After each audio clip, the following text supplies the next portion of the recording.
So it has been nearly a year since Democrats lost the White House. I'm still sad, but you wouldn't know it from watching their campaign ads. From Virginia to New Jersey to California, candidates are still running hard against Donald Trump, warning voters that the Republican opponents are just extensions of the presidency. Strategy may fire up the base, and it looks like it does based on this weekend's No Kings protest, but critics say it risks sounding stale at a time when voters are looking for something more forward-looking. I want to start with kind of Democrats' strategy right now. Yeah. What do you make of the, running against Trump all the time approach? Well, can I just say something as someone who does this for a living about the construction of the New York Times story that we're talking about? Mm-hmm. So there you are, a Democratic pollster going about your business, polling for mayors and governors and so on. And the New York Times calls up and they say, what do you think the Democratic message should be? And maybe you're caught off guard and maybe you don't want to give away stuff for free. So you say, I think elections are about the future. The most anodyne, boring, meaningless thing. And I think the Democrats need an affirmative message as they campaign for the future. So that's all you've said. Hi, everyone. This video is just a preview of the full episode, which you can tell because it's only a few minutes long. And the full episode is available on our own YouTube channel, the Raging Moderates YouTube channel. That's where all of the rapid response content is going. We're doing a bunch of interviews. Scott and I just sometimes talking about something that we find interesting. We hope that you'll join us over there and subscribe. This is all in addition to the usual Wednesday and Friday podcasts. Click the pop-up link on your screen right now or head over to youtube.com/@RagingModerates to subscribe. Thank you. You've said nothing, but the New York Times reporter who's responding to different constituencies that say, this guy, Graham Plattner, you progressives foisted on the party, he's a disaster and you shouldn't have done that. So what you do is you take the completely anodyne quote from the Democratic pollster, and you plug it into a story that is to say, my progressive friends who foisted Graham Plattner on the party and Mamdani and all the others, that was not a disaster. That was a good idea because you see, elections need to be about the future. So you don't have an evidentiary basis. It's a pure opinion piece of a kind that you're seeing in some progressive places because Graham Plattner is a disaster. And they're trying to build this into something. And when you sort of add up the article, you think, okay, Donald Trump is the president of the United States. He's a president who said he intends unconstitutionally to stay for a third term if he possibly can. He completely controls his party. He is raising taxes without Congress. He's imposing spending without Congress. He's demolishing the White House without congressional permission from Congress. He's quite unpopular. There are important races ahead in Virginia, New Jersey, and New York soon, and there are midterms that may or may not be free and fair next year. Of course you run against the president. Who would say otherwise? And the only people who would say otherwise are the people who are trying to convince their nervous followers that Graham Plattner was not a disaster. Well, I definitely want to get into the Graham Plattner of it all. But in the piece that we're talking about, so this was Shane Goldmacher's big piece it was published on the 19th.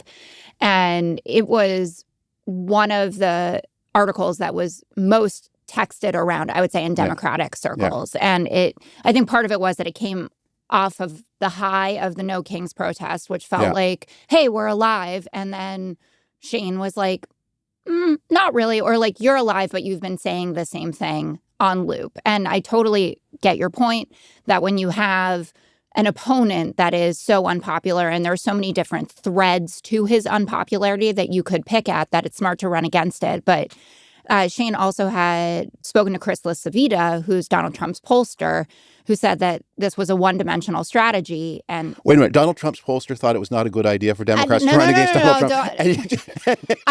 Listen. There is more I guess we should follow your advice, sir.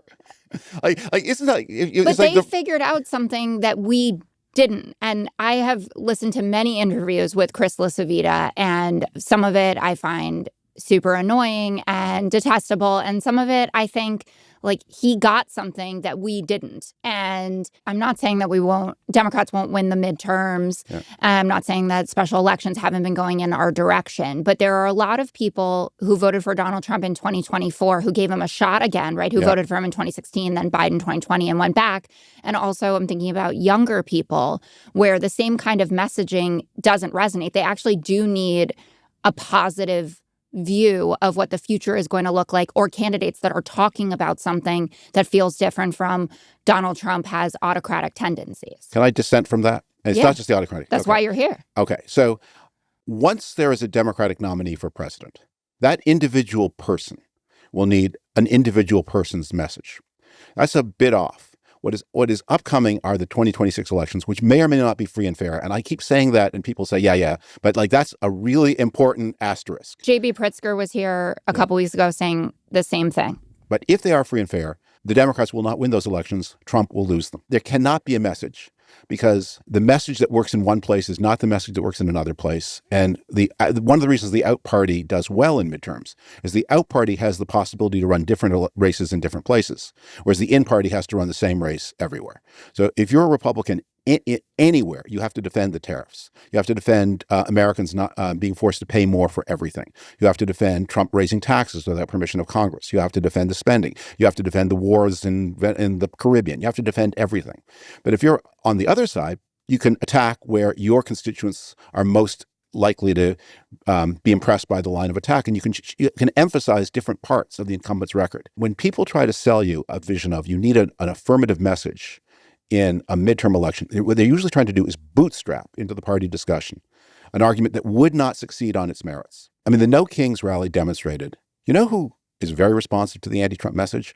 Not super ideological, middle of the road boomers who normally, Alex B. Keaton, remember him? Yeah, he was at the No Kings rally, I'm sure, like he's a fictional character.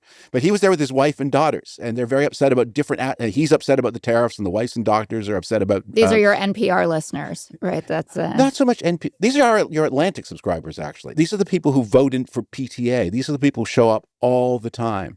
These are people who don't move around that much, who have homes. That is your midterm electorate, and it's not that progressive. And so a lot of the progressive energy in the party is trying to bootstrap, well, we need an affirmative message. Here's an affirmative message. Let's do this. When in fact, what is going to happen in 2026, if Americans are allowed to vote, they're going to vote. Some will vote against the tariffs, and some will vote against the wars in the Caribbean, and some will vote against the autocratic tendencies, and some will vote against the mass roundup and detentions, and everybody will have their own reasons. And you've got a coalition here that spans Bernie Sanders to Ann Romney. You have to talk to all of them and get them all motivated. And the affirmative message is for the presidential election when you have an individual person who can make individual decisions. I'm putting Chris LaFavita aside. You've made him no longer relevant, but you did say something about how the No Kings crowd. Listen, this is fun. This is like lively right off the bat. You know, sometimes when you meet a new podcast friend, you don't know how it's going to go, but I'm thoroughly enjoying it so far. This feels not quite like the 5, but we're alive this morning, which is great.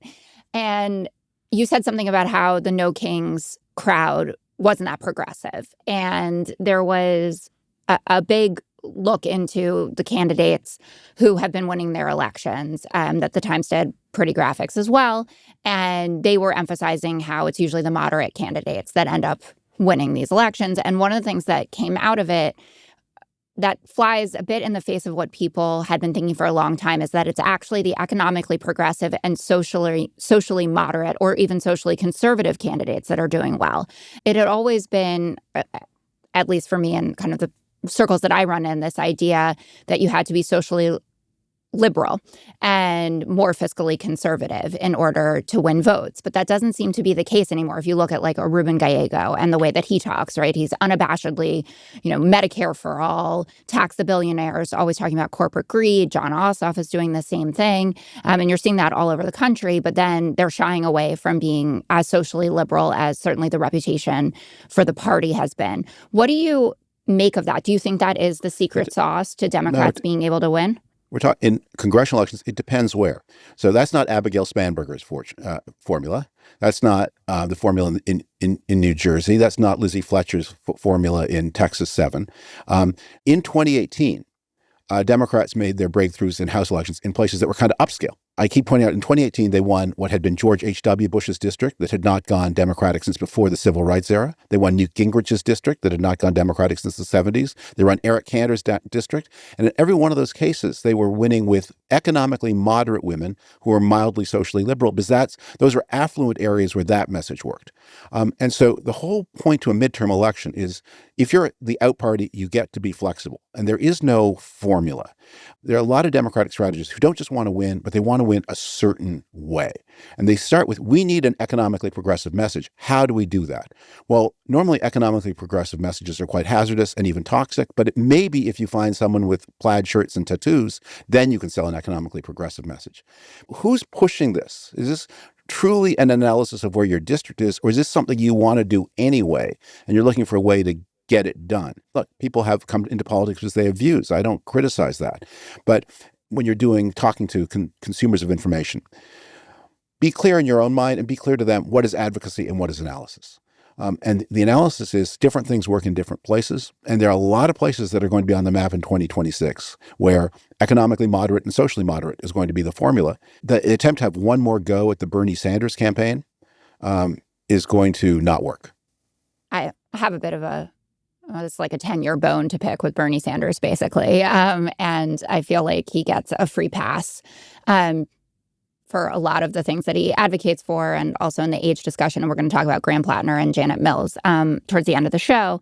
But yes, Bernie Sanders politics obviously don't work everywhere. But as someone who works in conservative media, I know how important it is that you have the branding right for the party. So yes, everybody goes out and they run their races. And the people who are running races that don't fit the stereotype of AOC or Bernie Sanders, they get ignored by the right. Like no one wants to talk about Pat Ryan, right? That's very boring. They want to talk about Bernie and AOC and Graham Plattner. So I'm thinking of this from a communication standpoint as well as the practical kind of on the ground of how you're doing it. And that's why I think I was drawn to this idea of really emphasizing, how much you can have a through-fair argument about, pushing back on the quote-unquote oligarchy, if you want to use Bernie's terms about it, but making sure that you are not as socially liberal as Democrats have been in the past. Yeah, well, what does socially liberal mean?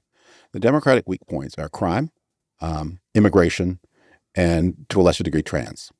And those are not messaging problems, because actually being soft on crime in particular was the great unifying message of the Democratic Party from 2014. The carceral state, defund the police was maybe on the extreme edge, but there are lots of people who wanted to release people out of prisons. And indeed, there were something like, I'm going to now forget the exact number of reductions in the number of persons held in prisons, but it was measured with 6 digits, not 5.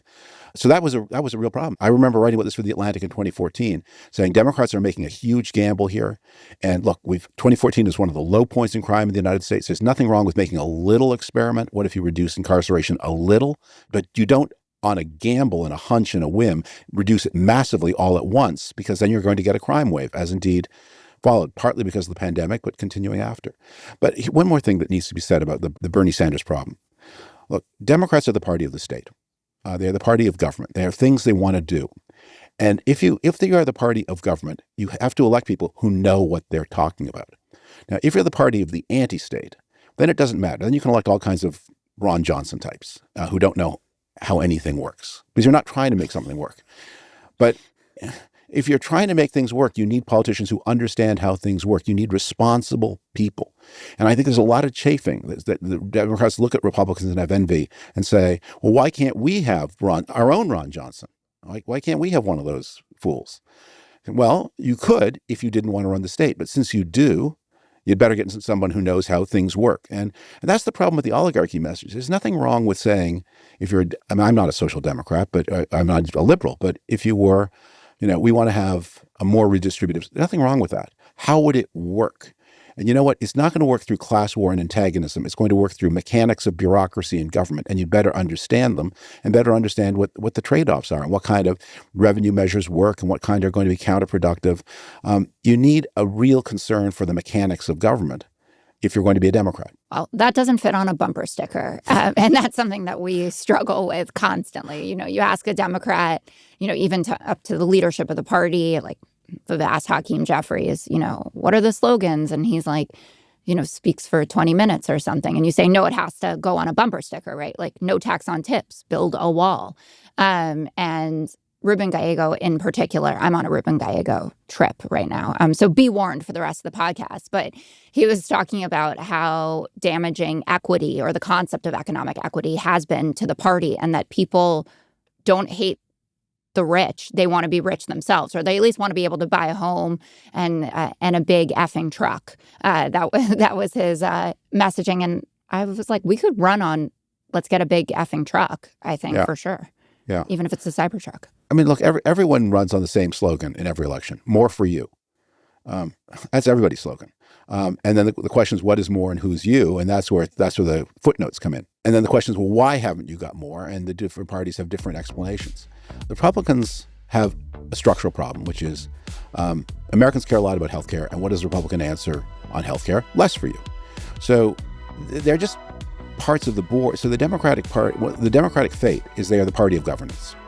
And that means they have less room to nominate people who don't care about governance. We do. We need to do some change, I think, in that reputation. But overall, you're right, which is a pretty consistent theme.